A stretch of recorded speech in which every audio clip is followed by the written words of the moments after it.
I'm grateful to be calling in from the territory of the Lekwungen-speaking people of the Songhees and Esquimalt nations, where my family and I have the privilege to call this peaceful land home. As we enter a week of remembrance ceremonies, with Wednesday marking the National Indigenous Veterans Day, we'd like to acknowledge and honor the important contributions made by First Nations, Inuit, and Métis veterans in service to Canada. As we're joining this meeting today from all across the province, I invite you to take a moment and to recognize the territories you're calling from.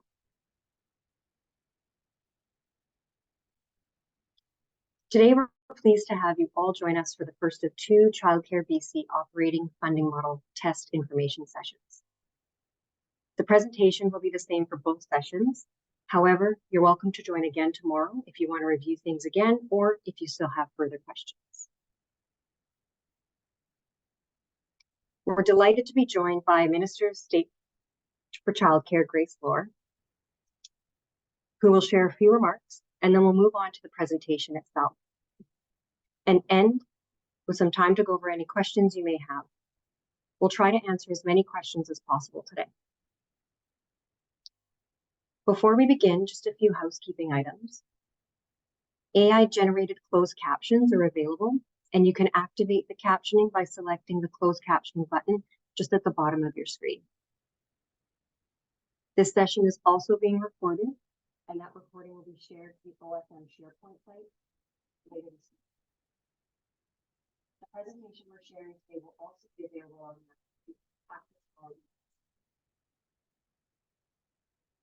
I'd also like to note that we understand the facility. And those in situations are able to contact my commission review.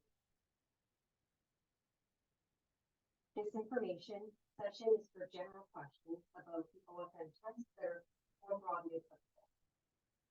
We'll be accepting questions through the QA function, again, that's at the bottom of your screen. You can get a question at any time throughout the webinar. However, we'll wait until the end to answer the question. We may not be able to answer all your questions today. However, we'll share the written responses to the questions we're not able to get to, including the pre-submitted questions, to the OFM SharePoint as soon as possible. Again, just a reminder that during the session, we'll encourage you to ask more general questions about the OFM test. If you have any specific questions to your facility, such as your specific funding amount or unique facility needs that are perhaps not more broadly applicable, we suggest directing this to your client relations coordinator instead. Now, I'm pleased to introduce Minister of State for Childcare, Grace Lore. Minister Lore, the screen is yours. Thank you so much, and good morning, everyone. As Merritt, thank you so much for getting us started. I would like, as Merritt did, to welcome you to this information session for the ChildCareBC operating funding model. As Merritt is, and many of the team for the Ministry of Education and Childcare, I'm joining today from the territory of the Lekwungen peoples of the Songhees and Esquimalt nations. This is also the territory on which I raised my family and the territory I represent at the legislature. And I'm really, really grateful for the opportunity to be together today for a conversation about the new operating funding model. And I want to thank you all sincerely for taking this time, for being here this Monday morning to learn more about this next step that we're taking together. I also want to thank you for your partnership in an ongoing way. We started this work in 2018, and every step along the way has relied on partnerships with childcare providers, with educators, with communities, and truly this next step is no exception. While the number of participants in the test is not particularly large, it itself represents a very big step forward toward childcare as a core service for BC families here. And I also believe that it also is a really important opportunity for you to help shape the future of childcare in BC. And So for those reasons, I think this conversation this morning is just really important, and I'm grateful for your time. There is, of course, a lot of information to unpack around the operating funding model, and I'm sure many of you have questions. I know some of these have been sent in advance, and some will come today, and I know they will come in the days and weeks to follow. And I want to reflect that this is a significant step, but also I know the last 6 years have involved a lot of change and growth for the sector. And that change can be challenging, and change can come with uncertainty and anxiety. And so I just really want to commit to you that the ministry team is ready and available to support you and your facilities through this test phase. Each facility will have their own ministry contact that will help ensure a smooth transition. And today you're going to hear more from the team about what this new funding model looks like and get some of your questions answered.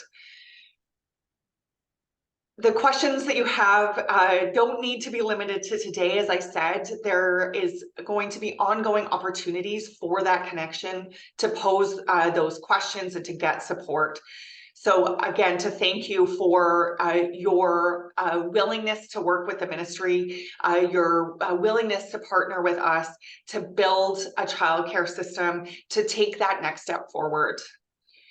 As $10 a day operators, you've already been instrumental in making ChildCareBC what it is today. Your continued collaboration and feedback helped us learn and change and improve so that we can better meet the needs of families, better meet your needs as providers, better meet the needs of the workforce. In fact, the new operating funding model that we're going to be testing was developed based on learnings from the initial phases of the $10 a day childcare program. That combined with research and models and policies in other regions. As part of this next step, this test towards more predictable and robust funding, we are working towards considering the needs of educators, aiming to lift up educators that are doing this critical work in communities, recognize the importance and need for pedagogy and the time that takes. This next step is about articulating the resources and expectations for quality care for children and families. And your support and collaboration for getting these pieces right will be critical. So I thank you for this partnership, because it is really that, it's a test. We want to further improve and advance this operating funding model over the next year and a half, and we will do that together.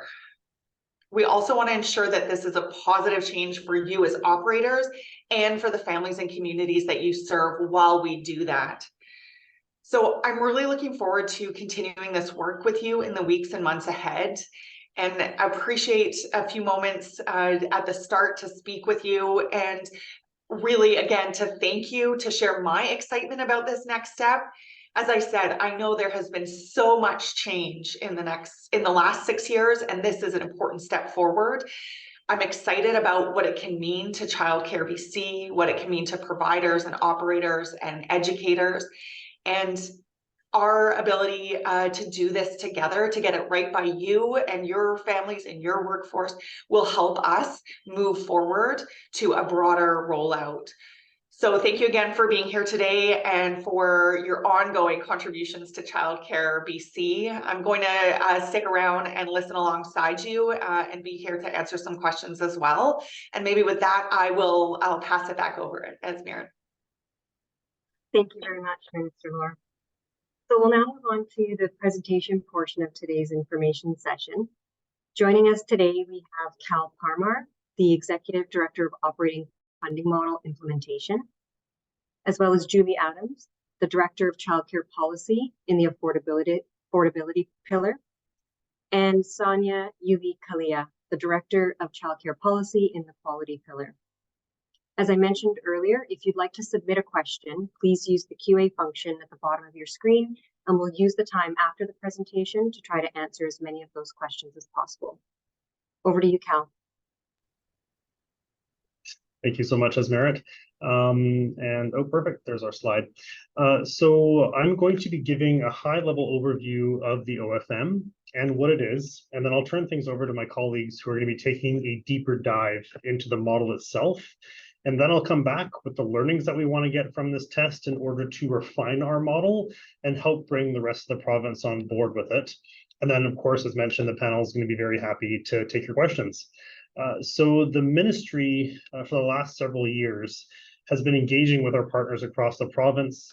We've been researching, doing jurisdictional comparisons, both nationally and internationally, and coming together to create a best practice funding calculator and policy for an operating funding model that will, over a period of time, take all of our current provider funding models, so such as the $10 a day program, the CCOF program, etc., and turn it into a coordinated and stable system of childcare funding that will support you and your staff, your facilities, our parents with affordable childcare fees, and also introduce flexibility as the OFM is going to be evolving over time, the more we learn about how the model is working in practice. And piggybacking on what the minister has already stated, I can't emphasize enough how important all of you, our valued partners, are to making this work in the province, and how thankful that you're on this journey with us. And also, as with any test, paving that road to the new future state will require close contact and communication. And please trust that we are here for you and committed to work through any issues that we may encounter together, because that's how we're going to learn and evolve this model in the future, and then accomplish all of those goals that are stated on that right-hand side of the slide. So with that being said, I'll turn things over to Julie, who will begin walking through the funding model itself. Great, thanks, Cal. I'm Julie Adams, and I'm the Director of Childcare Policy under the Affordability Pillar.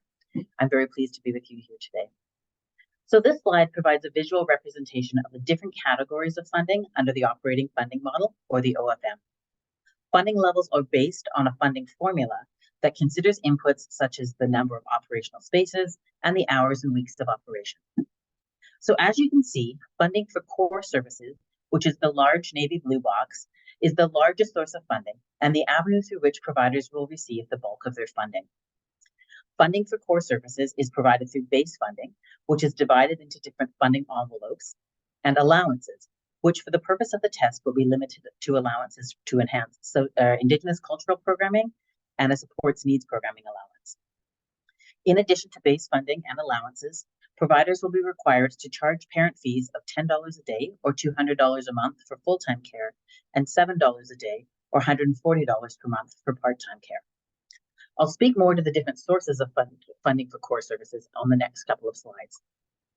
In addition to core services, we recognize that some providers may go beyond what is offer services beyond what are funded through the core services. We refer to these as discretionary services, and that's the smaller, lighter blue box below the larger navy blue one. For the purposes of the test, the only discretionary service allowance will be available is for transportation, but we do expect that as the model matures and is refined, that additional allowances will be added in the future. And lastly, there are limited circumstances in which providers can charge additional fees for additional optional services. These services must be truly optional for families, which means that families must have the option to either choose not to participate or have the option to drop the service at any time and still receive the same quality childcare services as other families in the organization. Cabinet has approved 5 different types of additional optional services. So these are meals, uniforms, customs or bespoke transportation, such as picking up or dropping off a child at their home or their parents' place of employment, extracurricular activities, and additional educational programming. For the purposes of the test, only providers who are offering these services before October 12th, 2023 will be permitted to continue to do so. Sites cannot introduce these optional services during the test phase. Government will be seeking to learn more about these kinds of optional services through the OFM test. And lastly, Providers will still be able to continue to fundraise and receive funding from other sources, such as donations, endowments, and grants, to supplement their OFM funding. Next slide, please. So as I referenced on the previous slide, base funding for core services will be allocated into 5 different funding envelopes, each representing a different purpose for the funding. So we have instructional human resources, administration, programming, operating expenses, and facility costs. These funding envelopes are based on input from the Provincial Childcare Council, advocates, and research, and represent the major categories of cost involved in the delivery of a high-quality childcare service. Information about what exact costs are considered under each funding envelope can be found in the OFM Policy and Procedures Manual and your funding agreement. Your funding agreement will also break down how much funding will be provided under each envelope, so you can clearly see how your funding is. The distribution of funding across envelopes is based on information obtained through the annual provider profile survey and existing $10 a day sites and how costs are experienced by providers. For example, we know that the human resources expenses are the biggest cost to providers, and therefore providers will see the most of their funding in their instructional HR envelope. I'll spend a few moments talking about what expenses are funded under each envelope and if and how funding can be moved between envelopes. There are some rules around how funding can be moved between and within envelopes. The instructional HR envelope is the largest funding envelope and consists of 5 categories or line items: wages, benefits, professional development hours and expenses, and paid time off, including vacation and sick time. Sites cannot allocate funding in or out of this funding envelope without prior written approval from the Ministry. Costs for eligible expenditures that exceed this funding envelope must be covered through other funding sources and may not be charged as additional parent fees. And any unspent fees from this envelope are recoverable by the Ministry. For the administration funding envelope, this funding envelope may be spent on human resources and other administrative expenditures not associated with the delivery of childcare services and not covered by any other funding envelope. So examples of the type of costs that could be funded under this envelope would include administrative staff, bookkeeping, office supplies, and accounting expenses. Funding from this envelope, funding may be allocated from this envelope into other envelopes, but not the HR envelope, and funding cannot be moved into this envelope. Under the programming funding envelope, the funding under this envelope is to be used for eligible expenses associated with the delivery of early childhood programs, elements of core services. Examples of these types of services or costs include snacks, supplies such as toys, art supplies, and bedding, small equipment such as easels or cribs, cultural programming, inclusion programming, and health and safety supplies. Funding can be moved in and out of this envelope without prior written approval from the Ministry. Under the operational expenses envelope, this envelope is to be spent on costs associated with operating and maintaining the facility, excluding rent, lease, and mortgage costs, strata fees, and property taxes. So examples of costs that could be considered under this envelope would include insurance, utilities, and routine maintenance activities. And funding may be allocated between this envelope without prior written approval from the Ministry. And lastly is the facility funding envelope. And this envelope is a little bit different from the other envelopes in that it uses what we call a cost pass-through model rather than being determined by the funding formula. And this was because there was just too much variation in facility costs across the province to use a funding formula-based model for this envelope. So funding under this envelope is to be spent on eligible expenses associated with the rental, lease, and mortgage of the facility, as well as for property taxes and strata fees. I do note that corporations, partnerships, and sole proprietors are not eligible to receive funding to cover mortgages held for privately held assets. Funding may not be allocated out of this funding envelope without the Ministry's prior written approval. However, funding may be allocated into this envelope from the administration, operational, or programming envelopes without prior written approval. And all costs associated with this funding envelope must be at arm's length with an arm's length third party. And any unspent funding from this envelope is fully recoverable by the Ministry. And I will note that rules around how money can be moved in and between envelopes are not intended for the Ministry to micromanage how you run your business, but in most cases, we're trying to learn how the funding needs to be reallocated in order to better meet your needs. So when we're talking about seeking prior Ministry approval, It's because we want to learn how you need to allocate this funding in order to meet your operational needs, and that information will be reused to refine the model in the future.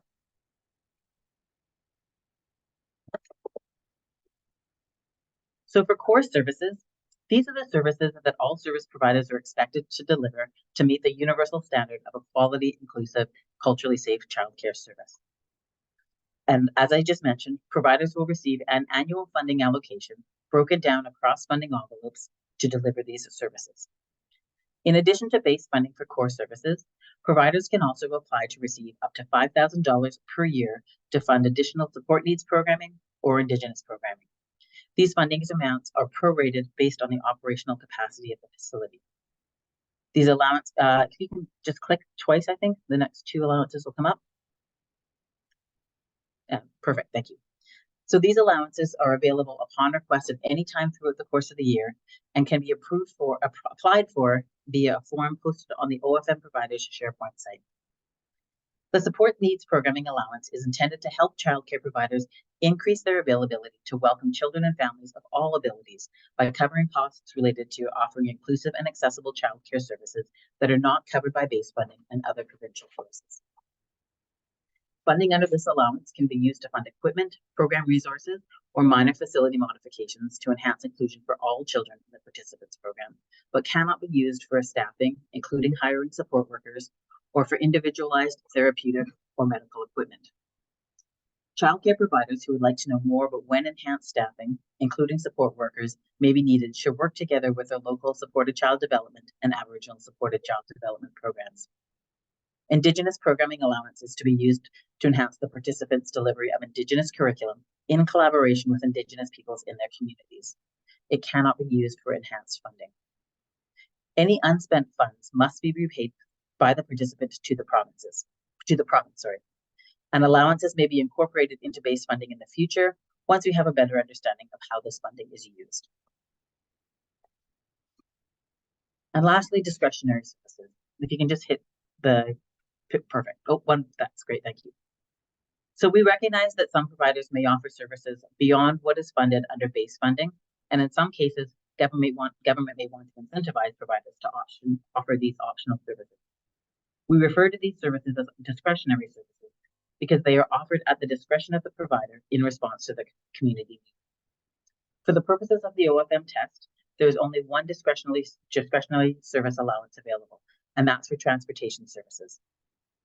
Funding under this allowance is used to support providers in using a designated vehicle exclusively to safely transport children between the facility, such as and school or a collective point of access, where geographical distance or obstacle creates an ongoing barrier for families and participants.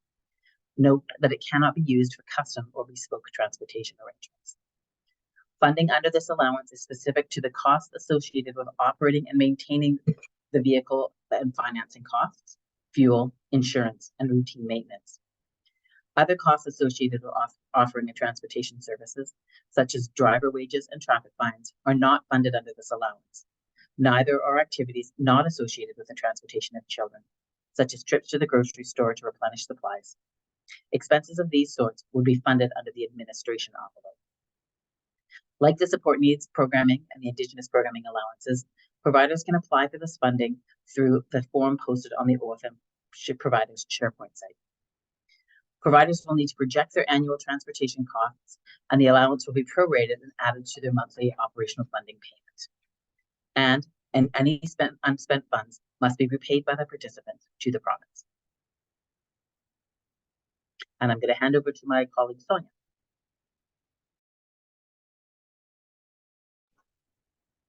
Good morning, everybody. I'm really happy to be here today and to discuss issues related to our trial wage grid and to benefits, and really looking forward to addressing many of the questions that you submitted in advance. So I have a lot to cover. I know there's a lot of interest and questions related to the wage grid and the benefits, so I'm hoping that I can get through most of those questions today, but of course there's an opportunity to add more if I don't fully answer your question. Also, as Merit noted earlier in the intro, if you have specific questions related to your specific site and your specific scenario, it's best to reach out to your client relations coordinator to discuss your specific situations. But of course, you're more than welcome to ask any more broadly related questions today. So first off, I just want to reiterate that this really is a test and it's a starting point. We're starting off with a wage grid, which is why it's called a trial wage grid. And the intention really is to learn what's working and what's tricky and where we may need to modify our approaches so that we can develop a comprehensive approach that can be implemented broadly across the province. So we're really trying to understand what works in different locations, in different circumstances, so we can understand what adjustments are needed. And also the intention here is not to make anybody worse off in going into the OFM test. We don't want to have staff being paid less going to this, and I'm going to describe the flexibility within the model that should enable you to continue paying your staff their current wages. So one of the first things is that, and I'll go through a specific example that demonstrates this, but your sites are funded for the full allotment of staff for all of the hours of the day that the center is open and providing care to children. And this should provide some additional flexibility into your funding allotment. There is a number of questions about how this wage grid was developed. So in developing the wage grid, the ministry reviewed all of the wages that are submitted by providers annually through the provider profile survey. And also we reviewed the wages that are provided to public sector employees that are involved in providing childcare. And we looked at the median wage for all the different roles that you see on this chart. And the minimum hourly wage rates were based on providing funding that did not provide more than what is provided in the public service to the public sector, and that is really just to maintain that parity of wages and address considerations related to employees that are within the public sector that are able to negotiate those wages. So we also did consider regional costs and regional wages in developing this model.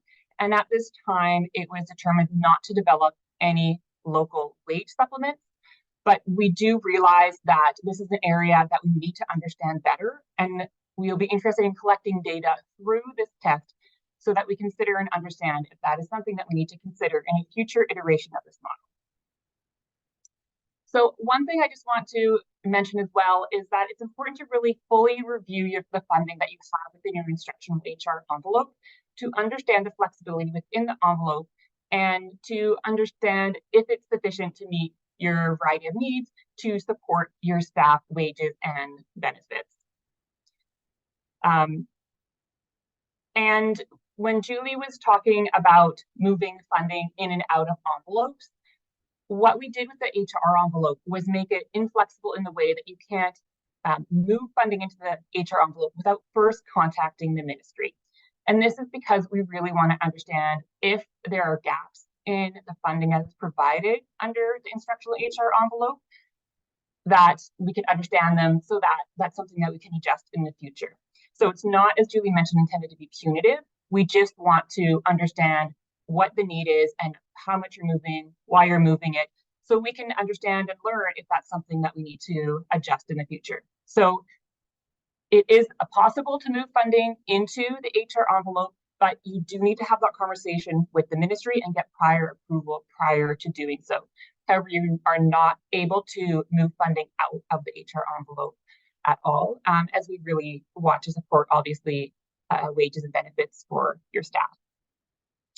So this trial wage grid is really based on the roles of individuals that are on the floor working with children.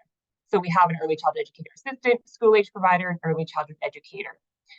As you'll see, there isn't roles related to different certification levels that you may have, your staff may have. So there isn't additional funding specifically for individuals who have an infant toddler specialization or that have their special needs educator certificate. However, there is possibility, as I described how this model works, to provide different wages to different staff so that internally you can recognize different elements within your staff complement. As well, there's an additional $2 per group hourly premium for a program leader that I'll also describe. Before I get into the specifics of describing how this model works, I just want to describe some of the announcements that you might have seen last week in regards to the ECE wage enhancement, the ECE, as well as a new grant that the ministry will be providing as of next year. So many of you are familiar probably with the ECE. It's provided to all eligible ECEs working in a licensed childcare setting and provides an additional wage supplement on top of what they're being provided by their employer. Up until now, it has been $4 per hour. As of December 1st, it will increase to $6 an hour. It does not apply to OFM test sites, and it also does not apply to public sector employees that are working for a public sector organization. So the reason why we decided not to provide the ECE wage enhancement to the OFM test participant is that the funding provided in this instructional HR envelope is intended to adequately compensate your staff and provide them with wages that are compensatory to those that are not within the OFM test site and that would be able to apply the ECE leave. In addition, there's funding through this OFM test for benefits as well, and Pro D hours and things like that, which those outside of the OFM test model are not able to receive. In addition, we launched an additional grant, which is called the Specialized Certification Grant. And this applies to all ECEs that hold either one or both of their post-basic certifications.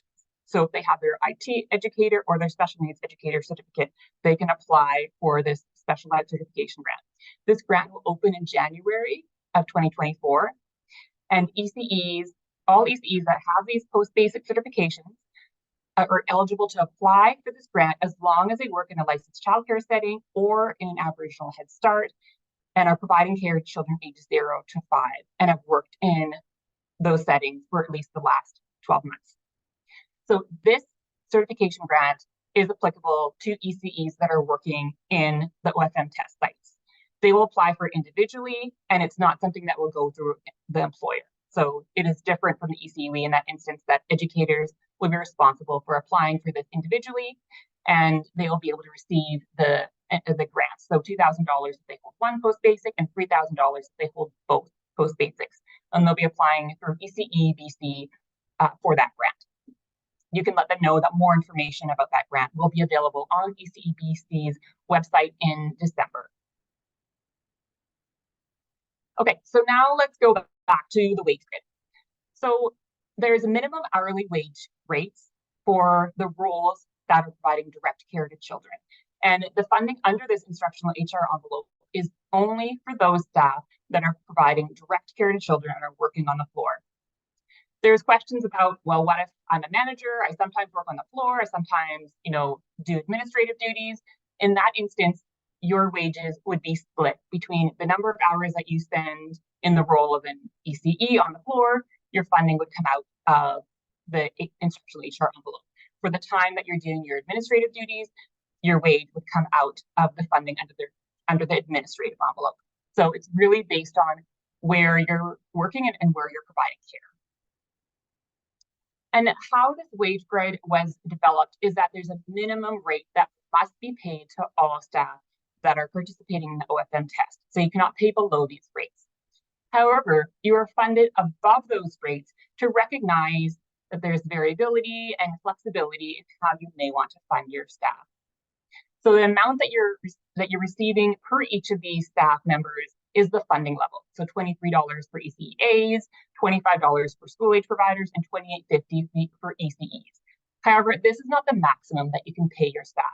You can pay above these rates as long as you have funding to do so within your instructional HR envelope, which is why it's so important to really review that and determine what you're able to pay your staff based on that assessment of your envelope. In addition, there's this $2 per group program leader premium, hourly premium.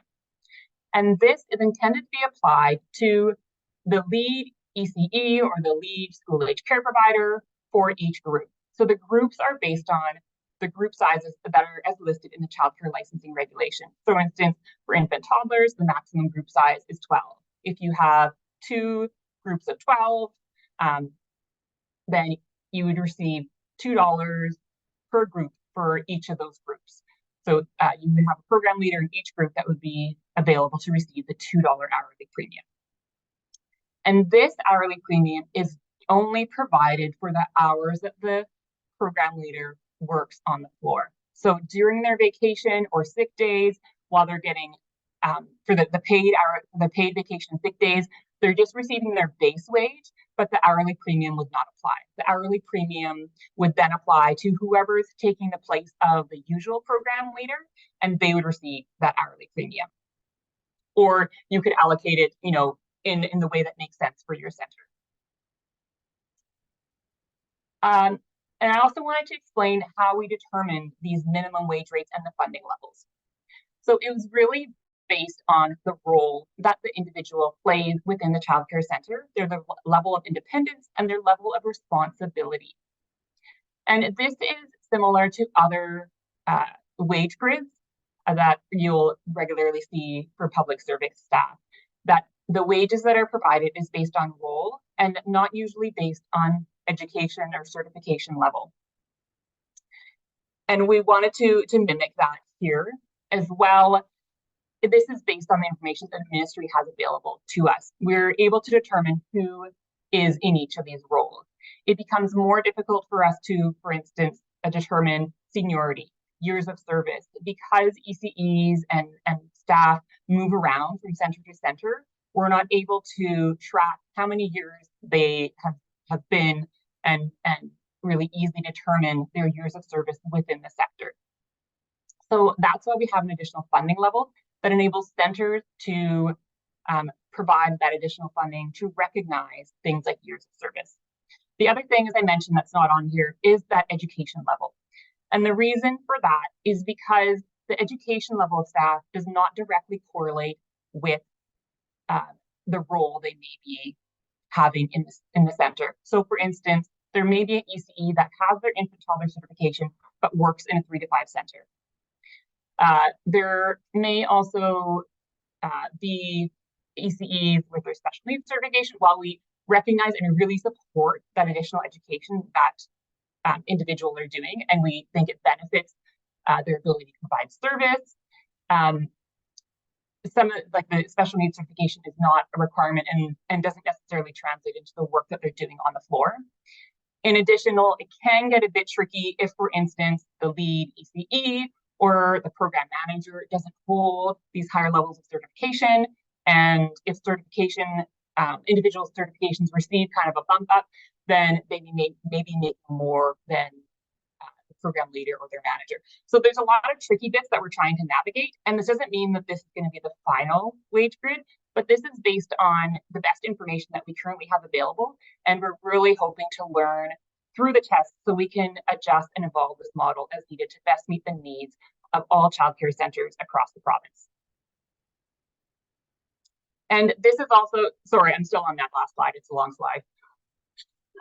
This also speaks to the important work related to occupational competencies that we're also working on. We realize this is important work and are continuing to look at addressing those issues. Just gonna double check my notes to see if there's anything else I wanted to cover. Okay, I think that's all. We can move on to the next slide. Thank you.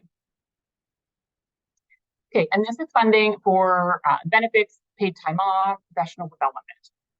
So the first line is benefits, which are provided at 18% of wages. And this is based on those funded wages that you saw on the last page. It's not based on the actual wages paid to staff. So if you pay less than the funded wage or more than the funded wage, the percent of benefits that you receive is based on 18% of the funded wage rate.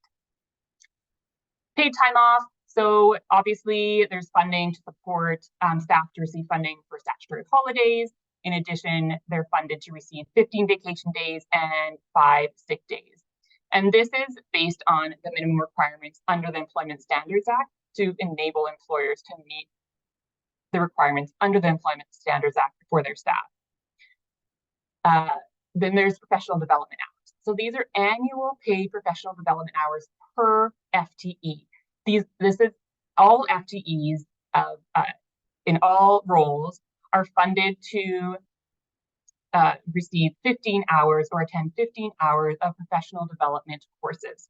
So if they take time off from their normal duties within the Child Care Center, they attend a professional development course, they're funded to do so and will continue to receive their wages up to 15 hours. In addition, there's professional development expenses, and this is for training or third-party costs, and the center is funded at $250 per FTE. This is a more flexible amount, and it can be pooled to enable the center to bring in somebody to provide training to everybody in the center. It enables staff to, go to attend conferences and for things like travel costs to attend those conferences. But I just want to clarify for the 15 hours, that is really per FTE. It cannot be pooled or moved to a different FTE. In addition, these HR line items will be prorated based on the facility's operating hours. So what we did in determining what full-time hours was, it was based on facilities being open 10 hours a day, 5 days a week, and 50.2 weeks of the year. If your center is open fewer hours than that, then your HR line items will be prorated based on your opening hours. So I just want to clarify how the sick day and vacation day funding works. So obviously it's the person who's taking the vacation day or the sick day is funded, they receive their wage during that time. And in addition, the center is funded to hire a replacement to replace the individual who's on vacation or having a sick day. And these funding levels are separate from the wages. So they are 2 different line areas. And then within this chart, each of these are different subline items within the general bucket of benefits. Centers cannot move funding around between the benefits bucket and the wages bucket or within these subline items without first requesting approval from the ministry. So that if you're seeing that you have excess funding and benefits or excess funding that you want to move around, then you need to contact the ministry and request that. And depending on the circumstances, you may be given approval to do so. Again, we just want to really understand. And we also want to make sure that staff are being compensated appropriately.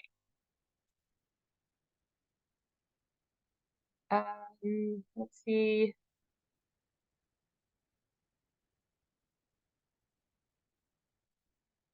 Okay, let's move on to the next slide. So this is the scenario slide that I was mentioning.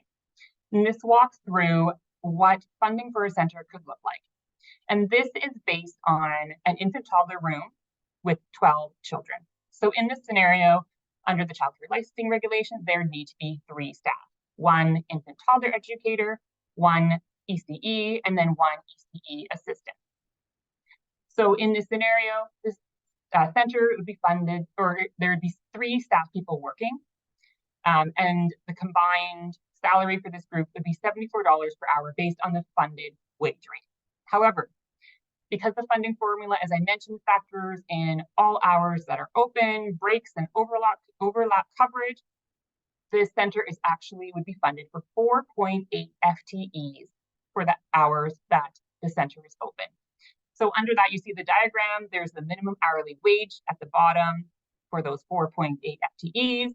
There's the additional top up for the funding level. So that's the difference between the minimum wage rate and the funded wage rate. And then there's an additional $2 per hour program leader top up. So in addition, this means that the total combined OFM funding for wages is actually $101 per hour.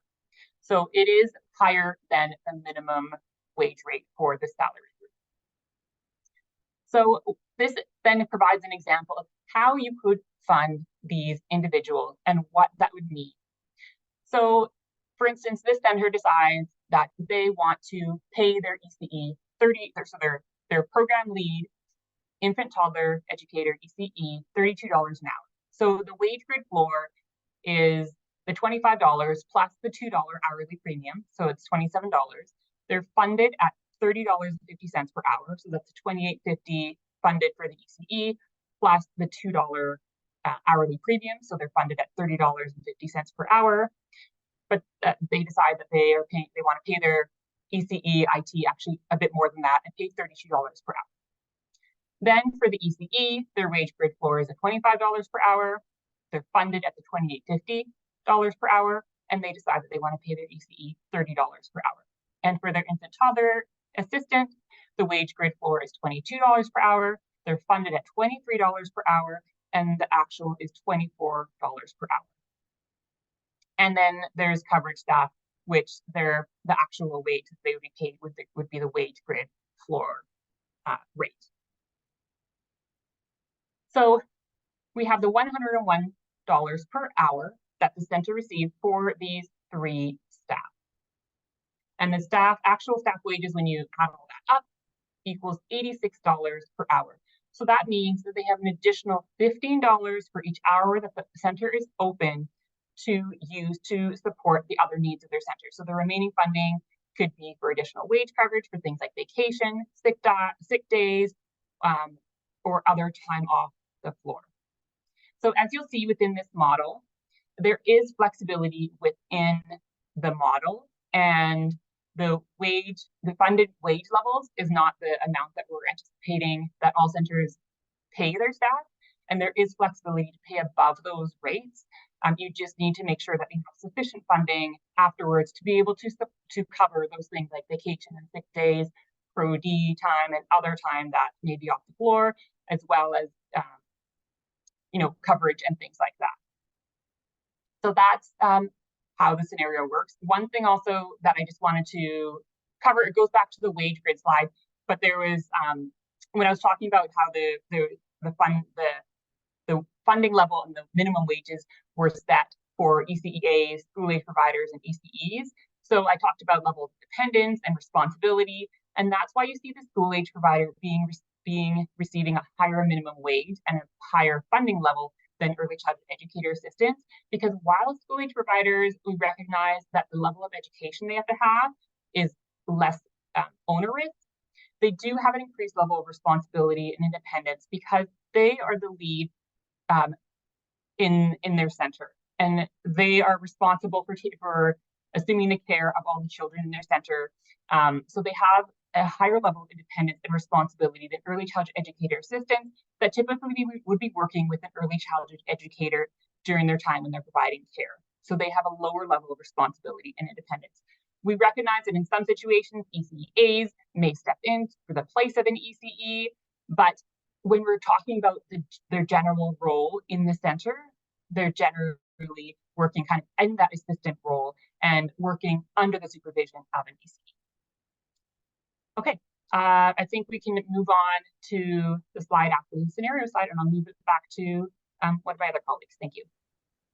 Great. Thanks so much, Sonia. Lots of important information for sure. So I thought it would also be important to highlight what we're hoping to learn about through the duration of the test. So what is all of this leading to, and where do we need your partnership to help us? So that includes things like validating that together we can successfully operationalize an operating funding model in the province. We want to determine whether and where funding levels are sufficient for providers to support quality care. We want to understand your needs and how you use funding in real time and adjust the model accordingly. Also gain understanding of how the model works for different provider types. So for example, Indigenous providers. We want to support provider partners as well to maintain operations. And lastly, we want to be able to gather information to determine if changes or adjustments are needed before broader implementation, and to also develop a user-friendly IT solution. So this is a project that we've just kicked off, and we'll be creating a provider portal for all of you to be able to log in with your own unique user ID and password and manage your sites on our IT platform. So it's something that we're really looking forward to implementing next year. I'm going to go to the next one. Perfect. So now we're going to be going and moving on into the question and answer portion of the session. So thank you all so much for the questions that we have received. They're really good and they're really important questions as well. We've also grouped these questions, the pre-submitted ones that is, into broader themes, and we're going to be answering some of those in a few moments. But also I wanted to remind folks of something that, as Merritt mentioned at the beginning of the session, that information session 2 is going to be happening tomorrow evening. It's going to be happening from 6 until 7:30. And I know that some of you will be attending that tomorrow as well. However, tomorrow we are going to be going over the same presentation and also the same pre-submitted questions. So you'll have a chance to hear this information again. I should also mention that we won't have time to answer all of the questions that were submitted to us today. So for those of you who are wondering where you can find the answers to your submitted questions, I'll just ask you to visit our OFM test SharePoint site, which all of you should have access to, and we're going to be posting your Q&As in there in the coming days. And as always, if you just wanted to speak with one of us and talk through your inquiries, just please reach out to your dedicated client relationship coordinator, and we're going to be very happy to help you. And before I turn things back over to our communications teams to start the Q&A, I wanted to quickly answer one that I've actually seen come through in the chat. And it was a question around how many sites are participating in the test. And I can report that there are going to be a total of 53 sites participating from all across the province. So as the minister mentioned in the beginning of the presentation, it is a small scale test, and we're going to be looking to expand it in 2024 to include even more sites. And it's exciting that we have all of you to partner with to shape the future of childcare funding in the province. So now back over to you, I believe, as Merritt, to start the Q&A. That's right. Thank you, Cal. Thank you, Julie, and thank you, Sonia, for that presentation. So yeah, we're now going to begin the QA portion of the agenda. And just wanted to note that wherever possible, the team had included answers to your pre-submitted questions in the presentation that you've just seen. But there are a few that we'll take the opportunity to answer now, in addition to the questions that you've been submitting throughout the session in the live QA function. So to get us started, Minister, if I could ask you to answer this first question. What does participation in the operating funding model test look like? Thanks so much, Merritt, and to the whole team for going through that presentation. And again, just reflecting, there's a lot of information here, a lot for us to learn and unpack together. So participation in this test will help us develop, refine, change as necessary this new funding model by learning from you and alongside you. What we're doing here is shifting from what we've done with $10 a day, which we have done with you and many others around the province, to actually be able to have a new standardized formula-based model. We are limited in our ability to expand what is the current $10 a day because it exists on this one-on-one basis. That has had the advantage of us learning from all of the $10 a day sites. But to be able to support more providers, more centers, and more families, the participation in this test is important. So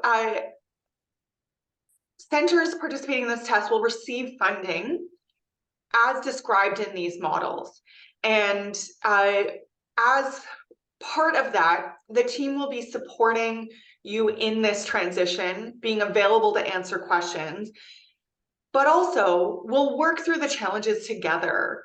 As was said a couple of times by folks on the team, we don't want to make anyone worse off with this test or this model. We want to work with you to make sure that centers are supported, families are supported, and educators are supported. So we will work through those challenges together.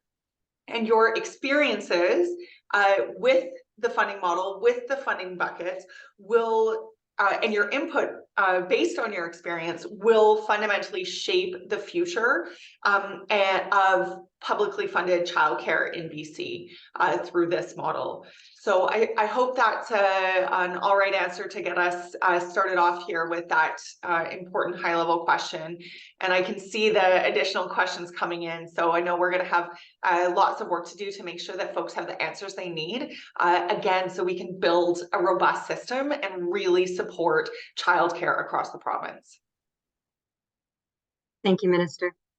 So the next question that came in today, I'm going to direct to colleague Ann Parker.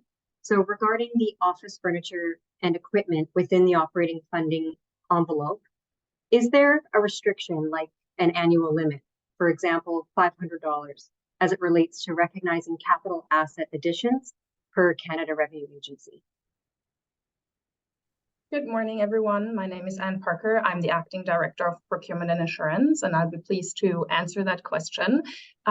So regarding the office furniture and equipment within the operational funding envelope, just reiterating that the costs in that envelope are associated to, or a cost to cover costs associated with the maintaining and operating of the facility. They're not intended to cover any capital costs.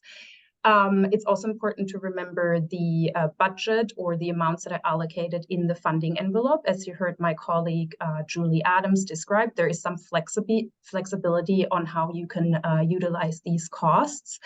I would also like to refer you to the policy and procedure manual on page 28. There is some examples listed of those costs. Of course, they don't list specific dollar values.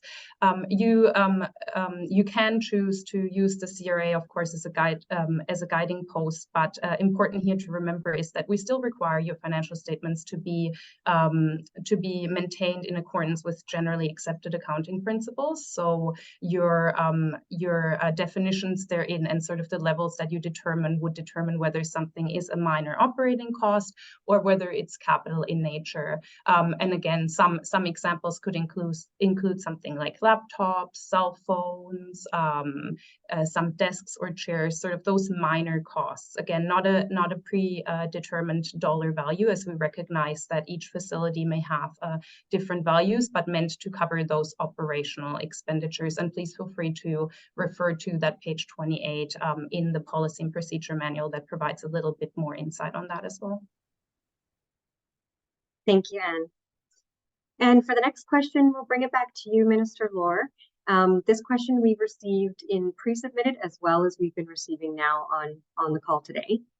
How does the new model consider cost escalations, such as inflation? Yeah, I saw that question come in as well, and I think it's such an important one. We are in really challenging times for so many when it comes to the global inflation, rising interest rates, and so I really understand the importance of this question. So under the current eligible expenditure model, cost escalations are considered by means of inflationary increases. However, under OFM, the operating funding model, we will have a new formula-based model where centers are funded in a standardized way based on the childcare that they provide. So including things like operational capacity, hours of operation, etc. This is really important because, you know, I often hear from providers who have extended hours, which is so important to families, but you know, under CCOF, for example, you know, we don't have mechanisms to kind of support that. So the operating funding model, taking into account those parts of childcare provision, is really important. When it comes to cost escalations, including around inflation, we are working on that, to define a mechanism that will help meet the potential of cost escalations. Now, that could look like inflationary increases similar to the $10 a day program or an updated calculator. And again, your feedback on this, what is happening on the ground for you, what you are seeing in your childcare operation, what your needs are, will help inform how we answer that question in the medium term. So understanding that cost escalations can create and do create significant pressures for childcare providers. We're committed to working alongside you on this path for the best and most robust answer to that question. Thank you, Minister. And this next question I have for Sonia, this was raised while you were doing the trial wage grid slide. When you determined the wage minimums, did you consider regional differences for areas that are higher cost? So as I mentioned earlier in the presentation, we did look at funding or the wages across the province and the cost across the province, and did consider whether a wage supplement was necessary for different areas of the province. However, at this time, as I mentioned, we just need to understand better how that could work and whether that's necessary, and need to gather more data on that. So at this point, there isn't a wage supplement, but that doesn't mean that that's the final answer. We are looking to gather more information on that. Thank you, Sonia. And the next question we have for Martina, it's a reporting question. How are we to account for all these envelopes as we pay out the funds? What is the reporting requirement? And you're just on mute. My apologies. Good morning, everyone. I am Martina. I am the director of the OFM implementation branch. I'm very happy to be here this morning. In terms of reporting will be very similar to the $10 a day mechanism and will occur on a monthly cadence. We will be providing guidance through the CRCs on how to report, but it's also equally important for us to hear how this reporting mechanism continues to work for the service providers as part of the test as well. So more to come on that, including training supports, and we do envision that would go up onto the SharePoint. Thank you, Martina. And back to you, Sonia. Is the $2 program leader hourly premium only available when program leaders are working directly with children? Also, can you confirm whether this $2 top-up will be issued in addition to the funding agreement, or are we expected to pay this increased amount from the budget provided? Yeah, thank you for that question. So the $2 per hour program or hourly premium for program leaders are intended for staff that are working on the floor. So it is applicable to the program leader when they're working with children. So you could designate a person within each group as a program leader. They would receive that $2 hourly premium for the hours that they're working on the floor with the children. When they're taking vacation or they have a sick day or otherwise away from the center, then they would not be receiving that $2 hourly premium, but the $2 hourly premium doesn't go away. So then you could designate another staff in their absence to receive that $2 hourly premium. There's also a question about if you have a collaborative model. So the $2 per hour hourly premium is really up to your discretion how you allocate that. So you can decide to allocate it as best meets the needs in your center. If you have a more collaborative model, you can determine what is the best way to apply that. And if you have specific questions about how you could do that in your center, I would recommend reaching out to your client relations coordinator to talk through how that could look for your center. Okay, so going back to the first question, can you confirm whether this $2 top-up will be issued in addition to the funding agreement? So the funding agreement amount incorporates this $2 hourly premium. So it's incorporated into your base funding amount, into the amount that you have within your instructional HR envelope. So you are funded to pay your staff this $2 per hour hourly premium. I just want to quickly answer one other question about the example that was provided, and there's that $15 per hour that was left over. So $15 per hour applies for every hour that the center is open. So it's not, doesn't mean that you only have $15 per hour to pay whoever the replacement staff is because you're actually accumulating that. When all your staff are working, you're getting $15 per hour extra. So it's then you have kind of a pool at the end, and then you can use funding out of that pool to pay for replacement staff while staff are on vacation for 6 days. So that clarifies that it doesn't mean that you only have $15 per hour to pay for that replacement, but it's accumulating while all your staff complement is there, and then you have a pool that you can allocate to those purposes and determine what an appropriate wage is for that person who is the replacement staff. Thank you, Sonia. And moving on, the next question is for Cassandra. When will we find out who our assigned client relations coordinator is? Thanks, Asmaret. Hello, everyone. My name is Cassandra Lawal, and I am your Service Delivery Manager for the Operating Funding Model implementation. And thank you very much for this question. Your client relations coordinators are standing by to support you through any portion of this transition to this new model. And you would have received a personal outreach from them the last week of September, possibly the first week of October, introducing themselves as either your ongoing CRC or perhaps newly assigned to you. And they will be your client relations coordinator throughout this launch of the OFM. If you are unsure who your client relations coordinator is right now, you can always reach out to us by email at 10-a-day centers at gov.bc.ca. So that's number 10-a-day centers at gov.bc.ca, and we'll be happy to make that connection for you. Thanks so much. Thank you, Cassandra. And the next question, over back to you, Minister Lore. The question here is, how were test sites selected? How did you determine how much money to give each site and how much to put in each envelope? Really, really good questions coming through. And as Meredith, if it's okay, I might just share a couple thoughts on the questions that have come in, and I'll also answer that. I appreciate the question on regional wages and the differences in costs. And as Sonia said, we're looking to learn here. We didn't feel like we had the right information to do that at this point. But just to reiterate that there is no part of this test that is looking to make people worse off.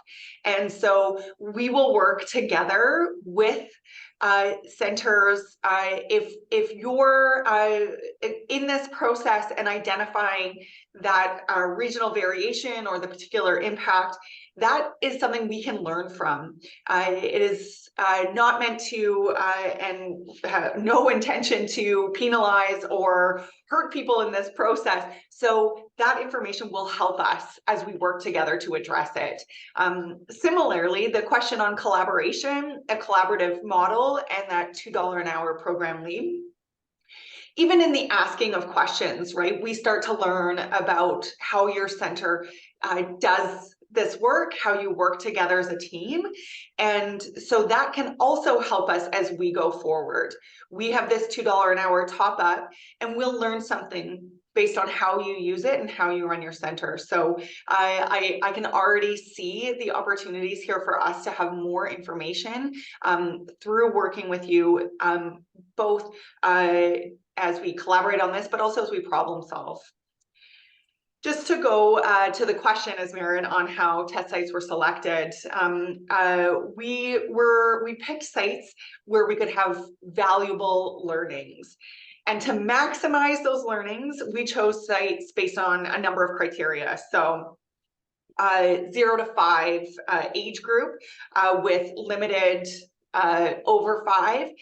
This is important because our funding partnership with the federal government is really concentrated on that 0 to 5. As a province, in this work, we're interested and dedicated to that over 5. You saw that the fee expansion, the fee reduction expansion to the over 5. That's work we're doing. But through our partnership with the federal government, we're really focused on that 0 to 5. We do have 15% of school age spaces, because that's important also for us to inform the wage grid for responsible adults, supplement for the transportation allowance with moving kids, etc. So that mostly 0 to 5, some 5+ to help us test on that. And we wanted to also have a significant representation from the different types of childcare providers.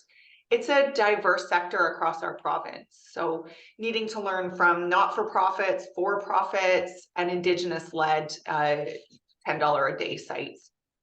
And finally, as has been raised around wages and geography, it's not just a diverse Childcare sector is a diverse and big province. So we also took steps to make sure that we had representation in all the health authorities, for example, and all of that kind of variation in those test sites of $10 a day programs will help us get this right. Thank you so much, Minister.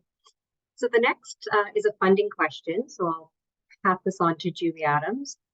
Is the affordable childcare benefit amounts included in our parent fees for our base funding amounts? Great, thanks, Esmeralda, and really good question.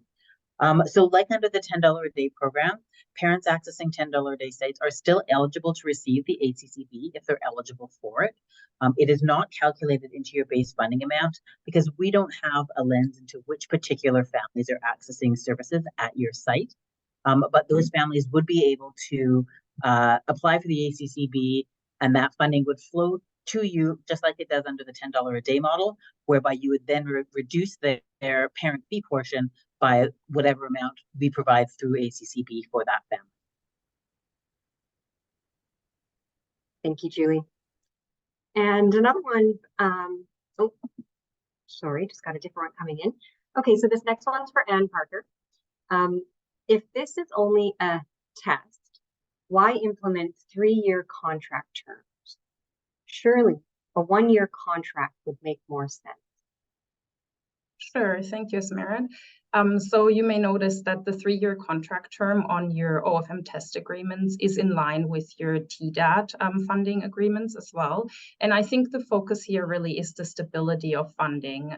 As you have heard, this is a test, of course, but something that we're hoping to learn and develop, and that will probably take longer than a year to do as well.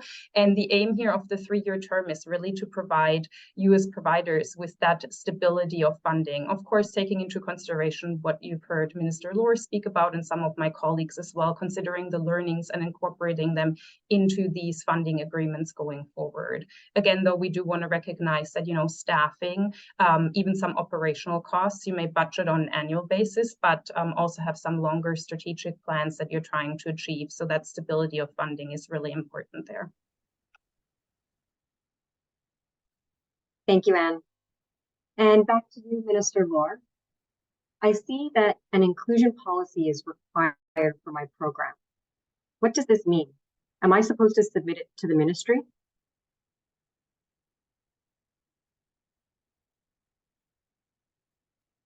Get myself off mute there. Thank you. And this is an important question.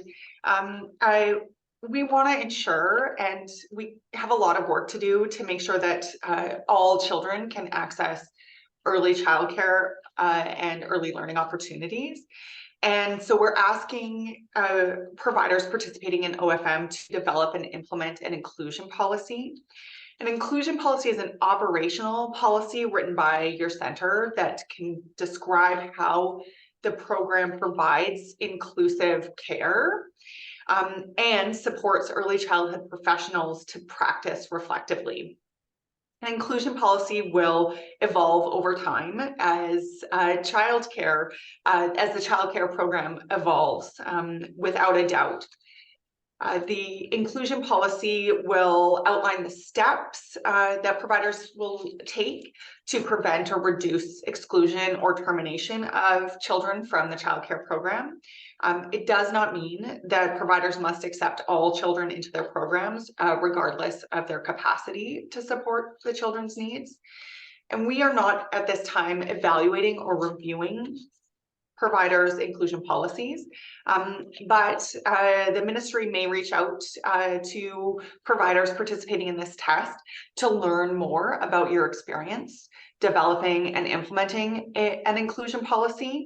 And there's a number of resources available to support you in doing this, including the Inclusive Childcare Toolkit and consultation with supported child development or Aboriginal supported child development. So again, this is an important piece to increase access and inclusion to care, and also for us to learn about practices and policies and what centers and community needs. Thank you, Minister. And then we'll move over to Sonia, a question around the HR and benefits. What if employees are already entitled to more than 3 weeks vacation? Is 3 weeks a minimum? Or can vacation pay be allotted between the team as we wish?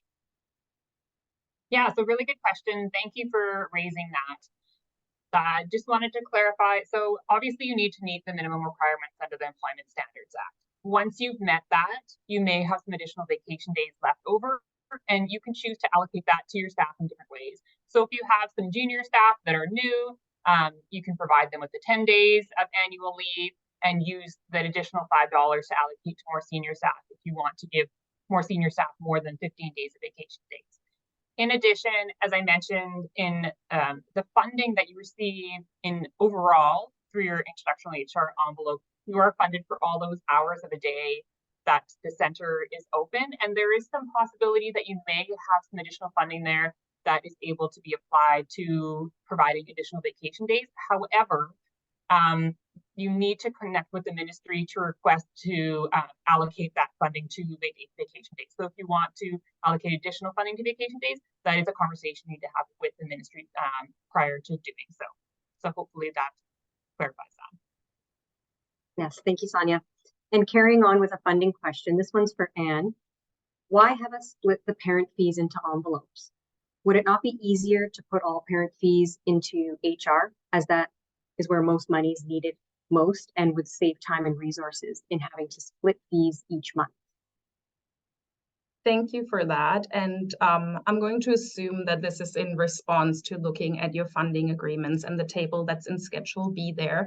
And I just want to clarify something for you here. So the reason why we split out that table is really so you can see what of the annual funding is coming, the portion that is coming from the province versus the portion that you are expected to collect through the $10 a day parent fees, giving you the total. Those are not reporting requirements, so to speak. So annually, you will be reporting out on the total of that funding, and that is what we're using, the total base funding for the surplus calculations as well. This is really that total annual table was also given to you to help you understand how your annual totals translate into the monthly payments that you will receive from the province as part of your funding agreements, and as well, again, the projected monthly payments that you're expected to collect, considering sort of your operational capacity that you reported. So again, this is not a requirement for reporting to split it out per se, but more for ease of you to understand where your funding is coming from for each one of the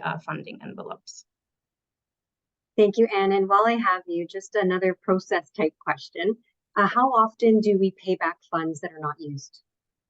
Right. So again, I'm going to assume that you mean a potential surplus here under your funding agreements. So as you may look in Schedule D and various places throughout your funding agreements, there are various reporting requirements, and one of them outlines the annual reporting requirements, where we look at going back to kind of what I described with the table, how much funding you have been allocated to the various envelopes through the province and your parent fees, and then how that funding was used. So that's really an annual process that is taking place. Again, this is a test and reiterating the importance that we're learning from the monthly reporting from you as well. But any sort of official surplus calculation is taking place at the 12-month mark, the 24-month mark, and then again after the term of the initial agreement. So annually is the answer to that, whenever you would have joined these agreements. So let's say you come into the operating funding agreement on December 1st of the current year, you'd be operating for a full 12 months, and then we would be looking at any potential surplus and would be communicating with you if there was a need to consider repayment from you. Thank you, Anne. Just noting the time, we've got a few more minutes for questions. And so if you've got more, please submit them, and then we'll start to wrap up the session. The next one I have is for Cal. Cal, if this is phase 1, how many phases are planned? Great question. Thank you for that. So we are tentatively planning for 2 phases, realizing that this is going to be an iterative model that we're going to be evolving as we go forward. So the initial test phase is going to be you folks. And then the expansion will be sometime in 2024, where we're going to be going live with the IT solution that I mentioned earlier on. And what that's going to do is allow us to scale up onboarding to the test in an accelerated manner. So through the remainder of this year, next year, and then the first part of 2025 will be the total for these 2 phases. And we're going to be continually evaluating the model and adjusting it as we go. So 2 phases for now. We might see where we're at mid next year to see if we do need another phase of test if we want to take a look at a different cohort, but for now it's just 2. Great, thank you, Cal. And the next question is for Julie. What is the wage grid? What is the wage grid or span of wages for executive directors, managing directors, etc., who manage and administrate the organization? Great, thanks, Esmeralda. So like all of the funding envelopes, the ministry is trying to be as unprescriptive as possible. I say that acknowledging that there's lots of rules around the HR envelope. So sites will be allocated their administrative budget, and they'll be expected to work within that budget, noting that you can't move funds into that envelope. So over the course of the year, the sites, we're not going to tell you sort of a wage grid for administrative staff, but you'll be expected to manage your wage grid or administrative salaries within your administrative envelope funding allocation. Thank you, Julie. So noting the time, I think we'll wrap up this first information session. I'd like to thank you all for joining us this morning and for learning about the OFM test. As I mentioned earlier, questions we were unable to answer or unable to get to will be provided on the OFM test SharePoint as soon as possible. A reminder that there is another session tomorrow evening that I know many of you have already registered for. However, just a note that the presentation will be the same as the one that was given today. And finally, I want to assure you that your perspectives and your input are incredibly valuable as we continue to work together to deliver vital childcare services throughout BC. And before we close, I'll hand it over to Minister Lore for any final words. Thank you very much, Esmeralda, and to everyone who spent this Monday morning with us. As I've said, I think from the questions that we've had a chance to answer and those that I've seen come in that we haven't got to but will, we're going to learn a lot from you, and we're going to be there alongside you as we transition to this test. And I just commit in an ongoing way that what we're looking to do here is to make sure that you are supported, that childcare centers are supported, that we support and uplift the educators that are doing this work on the ground, on the floor with our kids every day. It's 53 sites across the province, but does represent a really important next step to be able to provide this kind of big block funding in these envelopes to childcare centers so that we can continue to build quality and affordable and accessible care here in BC. It sounds like we might see some of you again tomorrow, and I really look forward to it. And the team is absolutely here along the way for this. Thank you again for joining us this Monday morning. Thank you, Minister, and thank you to all the speakers this morning and for all of your questions. And then for those of you that will attend the second session, we'll see you tomorrow evening. Have a great day, everyone.